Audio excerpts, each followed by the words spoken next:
El Clásico Mundial de Béisbol está por cumplir 20 años desde la primera vez que se realizó. Eso va a ocurrir en 2026 porque el primer evento fue en 2006. En cada edición surgen los mismos problemas. Peloteros que prefieren ir al sprint training para asegurar su puesto en sus respectivas organizaciones de grandes ligas. Otros jugadores que no logran negociar un buen seguro para protegerse ante cualquier lesión. Y edición tras edición son bajas y bajas y bajas. Y al final de cuentas ningún equipo, ninguna selección ha podido nunca llevar su mejor roster posible. Este año no es la excepción. Yo pensaba que quizás había más entusiasmo con el Clásico Mundial de Béisbol, pero en las últimas semanas ha habido bajas como Framber Valdez, Luis Castillo, José Ramírez, Clayton Kershaw, Germán Márquez. En el caso de Venezuela, Jesús Luzardo y Eduardo Rodríguez solamente van a poder hacer una sola presentación, y así vemos que año tras año son bajas constantes para las diferentes selecciones. Incluso Estados Unidos y República Dominicana, que llevan un Dream Team cada uno, tienen bajas importantes. En el caso de Estados Unidos, Max Scherzer, Gerrit Cole, Justin Verlander no asistirán al torneo. Tampoco Clayton Kershaw ahora irá. República Dominicana no contará con Emmanuel Clase, uno de los mejores relevistas actualmente en las grandes ligas. Y así podemos nombrar año tras año diferentes casos. Es por esto que siempre surge la duda: ¿cuál es el futuro del Clásico Mundial? Todos los que amamos el béisbol soñamos que este sea un torneo lo más parecido posible, al menos en cuanto a nivel de juego, al Mundial de Fútbol, y que pueda eventualmente llegar a ese nivel de importancia. Pero todos estos detalles hacen que eso sea cada vez menos viable. Es por eso que en los últimos años surge la duda: ¿existe un futuro para el Clásico Mundial de Béisbol? ¿Debe eliminarse el torneo? Hoy hemos conversado con varias personas vinculadas a la industria, agentes de peloteros y también con miembros de las diferentes federaciones de béisbol de la región. Hoy le vamos a dar la bienvenida a Nelson Montes de Oca, agente de Rep 1, una de las agencias que está creciendo a nivel de representación de peloteros de las grandes ligas. Hablamos con Arturo Miguel Pérez, agente de ICE Béisbol. Se lo consultamos también al presidente de la Federación Boricua de Béisbol, el doctor José Quiles Rosas, y también al presidente de la Federación Israelí de Béisbol, el señor Jordi Alter. Espero que ustedes disfruten de este episodio porque recogimos sus impresiones, a ver qué opina cada uno al respecto. The Beat Writer llega a ustedes gracias a Agape Smart Money. Envía y recibe dinero desde y hacia cualquier parte de Latinoamérica en tiempo récord. Abacus Traducciones. Trasciende culturas y amplía la audiencia de tu canal de YouTube o podcast a otros idiomas. The Futures Design. Contrata cualquiera de nuestros paquetes de diseño gráfico para tu proyecto audiovisual. Hola, soy Leandro Cedeño, jugador de los Diamondbacks de Arizona y Leones de Caracas, y les invito a seguir The Beat Writer.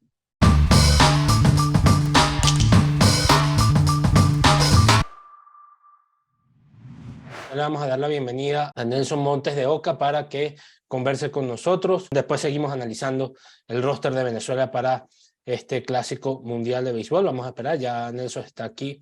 Nelson, bueno, primero presentarte. Estoy hablando con Nelson Montes de Oca, agente de Rep 1, agente, entre otros grandes jugadores, de Rafael Devers y otros peloteros venezolanos, dominicanos y de otros países. Nelson, primero que nada, ¿cómo se preparan, ¿no?, los agentes para este torneo? Mucha gente ha visto diferentes restricciones. Ya sabemos de jugadores como Framber Valdez, como Luis Castillo, como Carlos Correa, que no van a poder asistir.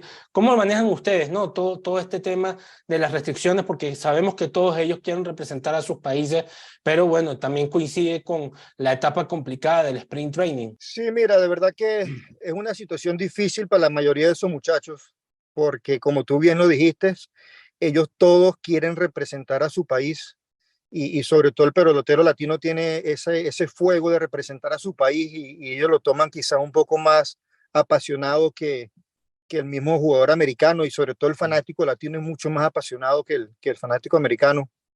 Y es una situación difícil porque está el balance entre jugar y representar a mi país o simplemente prepararme sprint training para la temporada que se avecina, que viene, y muchos de esos muchachos, pues su futuro profesional y económico puede depender de esa temporada, puede ser su temporada de agencia libre, puede ser su temporada de arbitraje, o simplemente pueden estar luchando por conseguir un cupo en ese equipo para quedarse en Grandes Ligas y crear ese conflicto de interés, por llamarlo de una manera, de que ahora quiero jugar y quiero representar a mi país. Es un proceso un poco diferente, ya que no ocurre cada año.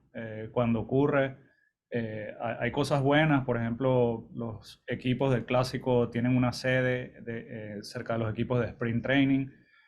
Algunos, ¿sabes?, están en Arizona, otros están en Florida. No necesariamente están en el mismo lugar que su equipo de la MLB. Cuando se cruzan, hay un poquito más de logística. El equipo y las federaciones de cada país se encargan de coordinar todo. O sea, nosotros somos como el filtro, a veces comunicamos con el jugador y lo importante es que el jugador esté bien y las cosas salgan bien. Durante Sprint Training es una época caótica donde reservaciones de hoteles a veces no están realizadas correctamente, pusieron la fecha mal o no, el nombre del jugador no está bien, él llega al hotel, no aparece la reservación y simplemente nosotros ayudamos a que todo fluya de una manera mucho más tranquila y el jugador solo se preocupe por las cosas en el terreno. Y para nosotros este torneo es muy importante. Poder lograr el campeonato para todos nosotros es súper importante y poder conseguir esa alegría para nuestros países. Pero también sabemos que MLB ha puesto quizás algunas trabas para organizar el Clásico Mundial de Béisbol. No ha sido posible que ningún país pueda llevar su mejor equipo posible, su mejor roster posible para este torneo. ¿Cuál es su opinión al respecto y qué cree que debe hacer MLB a futuro para evitar todas estas restricciones? ¿O si cree que más bien deberían cambiar la fecha del Clásico Mundial hacia finales de año para tratar de ver si es más viable que el talento se una? Lo que pasa es que si lo dejas para final de año, te van a aplicar la fatiga y no va a poder participar ninguno de los estelares. No lo van a dejar jugar. Pero vuelvo y te digo, eso pues, recuérdate que ellos son los que organizan, Major League Baseball es el que organiza el torneo, en combinación con la WBSC, pero le restringen jugadores a otros no le restringen. Yo no puedo decir de que es adrede para ellos poder prevalecer, pero yo sí estoy seguro que si Estados Unidos no hubiera ganado el clásico pasado, no hubiera clásico, no hubiera más clásico, porque se rumoraba a voz de pasillo por todos lados que si ellos no ganaban, se acababa el clásico. Pero vamos a ver qué pasa, no se sabe qué va a pasar, pero yo entiendo que se le debe dar libertad, que los países lleven su mejor talento para que nadie tenga excusas si pierde o si el otro gana, que tú ganaste porque no dejaste que los míos jugaran. Yo entiendo que todo el mundo debe llevar su mejor talento para que la competencia sea fight. Listen, I think it's definitely a difficult time of year. I don't think that there's a better time of year. I don't think there's another option. MLB is not going to stop their season in the middle of the season to play the World Baseball Classic, as that would not make sense, I don't think. You don't want teams that are competing on high levels to lose players, and the players, frankly, will not leave their teams. The end of the season is not a great time to do this because the players have had 6 months of baseball and they want to get home and they want to wind down and they need a break. I think there's no other time better in the year to do the World Baseball Classic than spring training. Is it ideal? No, but I think it's the most ideal time of the year to do it. Mira, de verdad que yo creo que no hay una fecha ideal para el clásico, porque si lo haces al final de la temporada, entonces viene todos esos innings que ya han lanzado esos jugadores. Entonces creo que quizás van a haber más restricciones. Tiene jugadores que quizás se comprometieron, pero su equipo llegó a la Serie Mundial. De quizá un jugador lanzó 200 innings, 180 innings por primera vez en su carrera, sobre todo las restricciones con los lanzadores. Un jugador de posición quizás es un poco más fácil parar por 2 semanas, un mes y volverse a poner en forma.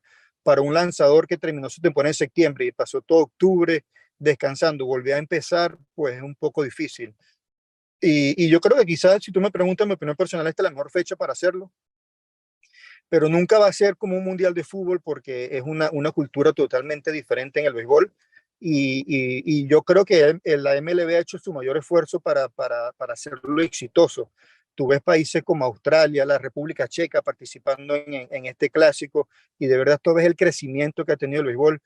Y yo creo que la pasión del fanático latino lo hace más interesante y por eso cada vez que un jugador de nosotros no le dan el permiso o no participa, pues nos afecta por esa pasión que llevamos por el juego. Arturo, ¿qué tan complicado es lograr esas negociaciones con los equipos para que los peloteros puedan cumplir con el sueño de representar a sus países? Porque todos sabemos que en el fondo, pues todos los jugadores quieren ponerse el uniforme de su país, sin necesidad de mencionar un caso específico.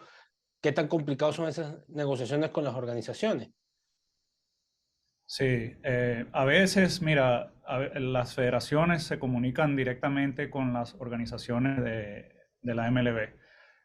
No hay una regla definida de que un equipo pueda negar la participación de un jugador, a menos que el jugador haya aparecido en la lista de lesionados después del 31 de agosto del año anterior.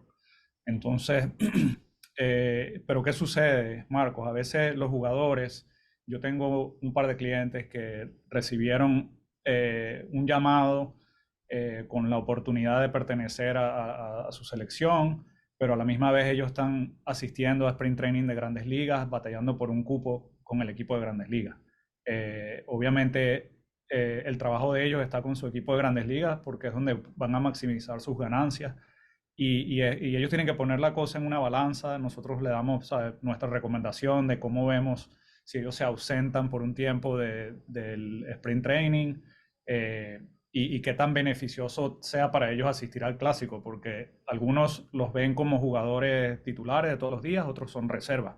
Entonces, allí, ¿sabes?, nosotros le damos una recomendación al jugador y últimamente el jugador toma su decisión. A veces los equipos recomiendan que el jugador no asista y si lo están haciendo es por alguna razón. Siempre existe los nervios de que pueda haber algún tipo de lesión, sobre todo con los pitchers, ya que en esta época del año ellos están empezando su programa de lanzamientos. Entonces, tiene que estar monitoreado para evitar cualquier lesión, porque lo importante es que ellos se mantengan sanos durante la temporada y pitchen todo el año, que es lo primordial.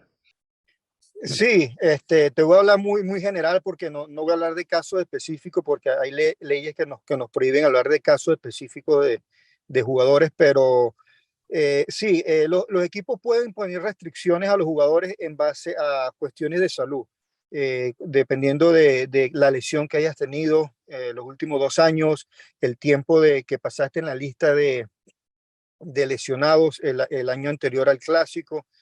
Y te pueden poner una lista que se llama crónica, donde no puedes, prácticamente tratan de prohibirte que participes.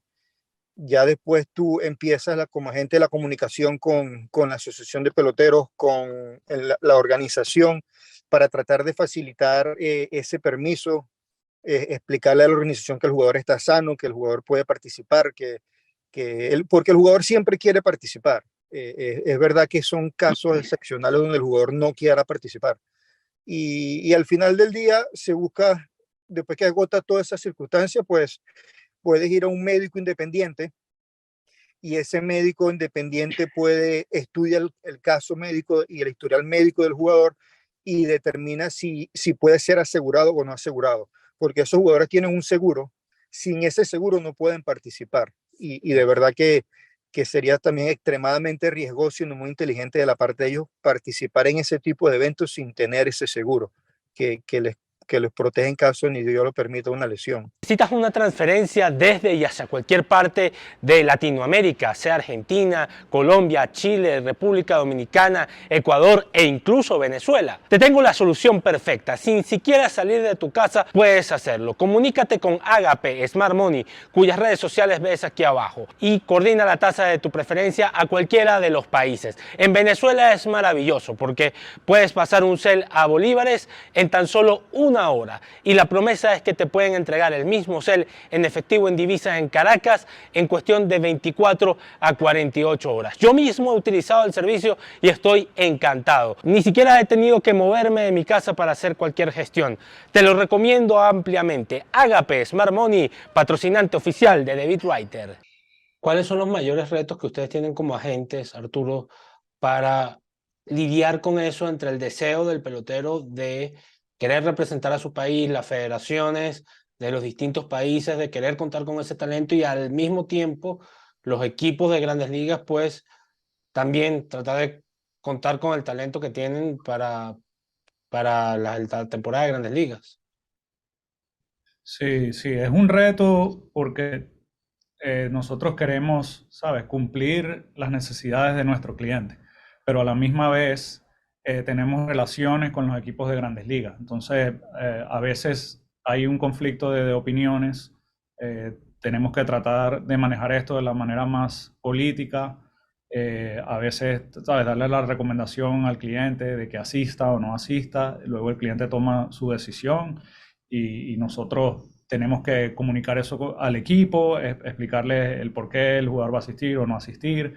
Eso tiende a ser un reto. También recuerda que ahora, cuando comienza la temporada, muchos jugadores cambian de organización. Entonces están, ya sea que firmaron como agentes libres, lo agarraron en un proceso de reclamo de waivers o fueron cambiados en un cambio durante el off-season. Entonces, ellos están entrando a una nueva organización, el equipo quiere que exista esa química con el equipo durante sprint training y por eso ellos hacen, ¿sabes?, la recomendación de que el jugador no asista al clásico. Por otro lado, nuestros clientes, ¿sabes?, su mayor sueño es representar a la selección. Si ellos son jóvenes, ¿sabes?, yo les digo, si el equipo no está recomendando que ellos vayan, se le da la recomendación de que no asistan porque en un futuro puede haber otra oportunidad. Si ya son unos jugadores veteranos en una etapa de su carrera donde no existe la garantía de que sean invitados al clásico en la próxima edición, ¿sabes?, se toma esa decisión o esa recomendación de que el jugador asista. Yo creo que ahí ayuda mucho la comunicación y la relación que tú tengas con la organización como agente, y logres un punto medio feliz para ambas partes. La organización legalmente no puede o por las reglas no puede prohibirle a un muchacho que esté sano participar como tal en el clásico, pero sí le puede decir, oye, si te vas para el clásico, de verdad que no te vamos a estar viendo, no te vamos a estar supervisando y tu oportunidad de hacer el equipo disminuyen. Pues es una manera legal, por decirlo así, del equipo decirle al jugador no vayas. Y en estos casos, la mayoría de estos muchachos, pues es el futuro de ellos. Y yo entiendo que muchos fanáticos se molestan, pero deben entender la posición que están esos muchachos, que es su futuro, de eso depende su familia y su carrera profesional. Y a veces tú no ves que los equipos estén alineados con el concepto de Major League Baseball de mercadear el béisbol y de hacerlo más universal, por decirlo así, y eso pasa mucho, pero siempre y cuando tú tengas una buena comunicación con las organizaciones, es más fácil lograr esos permisos y solventar esas situaciones. En el caso específico de Rafael Devers, negoció un contrato muy importante con los Medias Rojas de Boston en este receso de temporada. ¿Fue difícil conseguir el permiso o hubo cierta renuencia de los Medias Rojas de Boston? No, siempre de verdad que fue bastante fácil conseguir el permiso. Nunca hubo una objeción de parte de ellos, durante las negociaciones, nunca ellos presentaron el concepto de no participar en el clásico. Y como te digo, o sea, él no viene de estar lesionado, o sea que no había una base legal, por decirlo así, para que el equipo le prohibiera jugar. Entonces, de verdad que nunca la organización se opuso a que él participara en el clásico. ¿Buscas ampliar el alcance de tu canal de YouTube o de tu podcast a hablantes de otros idiomas? En Abacus Traducciones traducimos tu material audiovisual a inglés, francés o portugués para que cumplas con ese propósito. Si has seguido mi canal de YouTube desde hace un tiempo, verás que hemos hecho algunos podcasts en inglés y también el primer trabajo que publicamos aquí fue el documental de David Peralta, el Grande Liga de los Diamondbacks de Arizona. Todo ese trabajo profesional, serio y espléndido ha sido realizado por Abacus Traducciones, así que lo recomiendo ampliamente. Trasciende culturas de la mano de Abacus Traducciones, sumando a la industria lo que otros restan. Arturo, ¿cuál crees que es el futuro de este torneo? Muchos como fanáticos deseamos que se parezca al Mundial de Fútbol, equivalente al béisbol, que tenga ese nivel. ¿Crees que eso es viable en algún momento? ¿Cuál crees tú, en tu opinión, en tu conocimiento, en la experiencia que tienes trabajando en la industria? ¿Cuál crees que es el futuro del Clásico Mundial?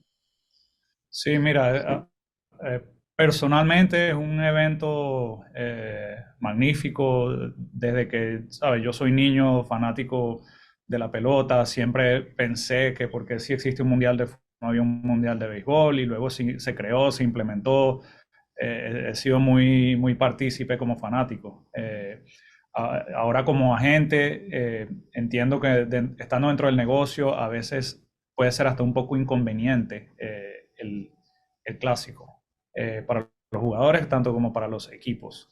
Pienso que se debiera llegar como a algún acuerdo beneficioso, mantener el torneo, hacerlo más popular, popularizarlo cada año y buscar la manera de que se logren, ¿sabes? Las dos cometidas, la participación del jugador con el equipo y la participación en el clásico. Listen, this is nothing new. The tournament's been since 2006, I believe. The fact that certain players don't play on every given time is the same as it's been in the past. Some of the top profile players will not play, and that's fine. I don't think it diminishes the tournament at all. I think the idea of the tournament is getting even more popular. I'm excited about this year, and I'm excited about the future of the tournament. I think the idea where you can put together 20 teams, world teams of players in a 1 or 2 or 3 week period and play this kind of tournament is very, very exciting. It far exceeds what the Olympics are able to do. And I think it's great for baseball. I think the emphasis, one of the things I'd like to add is, we're running programs in Israel, and our point is to grow baseball in Israel. It's not just to come to the U.S. and play in this tournament once every 3 or 4 or 5 years, whatever it is. Our goal is to grow baseball in Israel, and to have this type of exposure and the ability to connect with Major League Baseball and the ability to have these players that become connected to our organization, come to Israel, interact with our kids, help us grow baseball in Israel, help us build fields in Israel, which we're doing now for the first time. We have one project finished that we just finished recently. We're building another beautiful complex, which will be done by the end of the year. And I like to believe that a lot of this is due to the exposure that we've gotten from World Baseball Classic and from the Olympics. I think without this exposure, we would not have been able to begin to raise the money or, to do this. And that's really the goal. The goal is to grow baseball. And I think that's Major League Baseball's goal. They don't need to grow baseball in the U.S. Perhaps they need to tweak things like they always do. But, the U.S. is the home of baseball. They want to grow baseball all over the rest of the world. And I think from that perspective, they're being very successful with this. En algunos casos se puede decir que es un problema, sobre todo cuando son jugadores lesionados, pero la gente habla que del clásico y mira los nombres que están participando y hoy van a ser anunciados muchos de esos rosters y ve jugadores tanto en Venezuela como en Dominicana, como en Estados Unidos, como en Japón, que son superestrellas participando en el evento. Por supuesto, no todas van a participar porque, por ejemplo, por las mismas restricciones de salud y restricciones del torneo, pero aún así, de verdad que los que tengan la oportunidad de ver el clásico, vayan y véanlo porque vas a ver un nivel competitivo, vas a ver quizás no el 100% de los mejores jugadores del mundo, pero sí el 70-80% de ellos participando. ¿Sería más fácil organizarlo en otro momento del año, Arturo, desde tu perspectiva? Sí, mira, es una pregunta bien difícil. No creo que haya un momento ideal. Quizás se ha hablado de la idea de hacerlo durante el All-Star Break, el Juego de las Estrellas. No creo que sea viable por el tema de los pitchers y posibles lesiones. Yo consideraría que quizás durante la postemporada de las grandes ligas pudiera realizarse porque la mayoría de los equipos no van a la postemporada. Pero estaríamos limitando el pool, la cantidad de jugadores que pueden asistir, ya que habría muchos que están jugando en la postemporada. Luego vienen las ligas invernales, en el off-season, estaría también bien complicado. La Serie del Caribe, que tiene muchos años, mucha popularidad, entonces en realidad esta época del año no es ideal, pero tampoco es la peor, por decirlo así. Eso es algo que se ha comentado en la industria y no hay una respuesta sencilla para esa pregunta. Sé que no puedes hablar de los peloteros que no pueden asistir y que representas, pero de los que representas y que sí están asistiendo, caso Rafael Devers, ¿quiénes más tienes ya disponibles en los rosters de los equipos que ya están anunciados? En el roster de República Dominicana está Rafael Devers, está Eloy Jiménez, está Diego Castillo, está Roansi Contreras. Eso es por el equipo de Dominicana, que te puedo nombrar ahora, que me viene a la mente de nosotros. En el equipo de Venezuela, nosotros como agencia también está Andrés Jiménez. De verdad que no he visto el anuncio de los rosters, pero estoy asumiendo que él está. Sí, ya está. En el equipo de Estados Unidos está Devon Williams, que es pitcher. Tenemos alrededor de 5 de Orchela, creo que va a participar con el equipo de Colombia. Como te digo, no he visto los rosters, entonces no quiero decir nombres que después no salgan. Pero la mayoría de los jugadores nosotros que fueron invitados, con alrededor de 4 o 5 que fueron de secciones que no pudieron participar por diferentes razones, están participando en el evento. ¿Cómo viste a Rafael Devers, Nelson, con respecto al Clásico Mundial de Béisbol? Porque la verdad que el equipo que presentó Dominicana es un trabuco, es un dream team, básicamente. Sí. Ojalá todo lo mejor, por supuesto, y vamos a estar ligando a Venezuela, pero la verdad que el equipo que presentó Dominicana es bastante poderoso. ¿Cómo lo viste con respecto a eso? Mira, súper entusiasmado. Él estuvo acá en los Estados Unidos entrenando, se regresó ya a República Dominicana a pasar el cumpleaños de la hija y regresa ya el lunes, pero súper entusiasmado, comunicándose desde que la Federación de Béisbol de Dominicana le preguntó si quería participar. Su respuesta siempre fue sí. Como te digo, para todos esos muchachos, ellos tuvieron la oportunidad de muchos de ellos ver los clásicos cuando Dominicana ganó, en el caso del ser dominicano, y de verdad que acá en los Estados Unidos tuve un grupo de más o menos 4 o 5 del equipo dominicano que van a participar entrenando juntos y comparten el mismo preparador físico, y tú ves el entusiasmo y la emoción de esos muchachos de participar por primera vez. Muy agradecido con Jordi Alter, presidente de la Federación Israelí de Béisbol, con el doctor José Quiles Rosas, presidente de la Federación Boricua de Béisbol, también con Nelson Montes de Oca, agente de Rep 1, y Arturo Miguel Sánchez, agente de ICE Béisbol, por compartir sus impresiones sobre cómo es la preparación del Clásico Mundial y todas las trabas que existen en edición tras edición. Agradecido con ellos por la oportunidad de darme sus opiniones al respecto y espero que ustedes hayan disfrutado de este video. Les recuerdo que yo soy Marcos Grunfeld, pueden suscribirse a mi canal de YouTube debajo de la pantalla del video, solamente le dan al botón rojo de suscribirse, a la campanita que está al lado para que les llegue las notificaciones cada vez que tenemos un nuevo episodio. Les recuerdo que es gratis y me pueden seguir en mis redes sociales, las cuales ven debajo de la pantalla del video también. Nos vemos en un próximo episodio.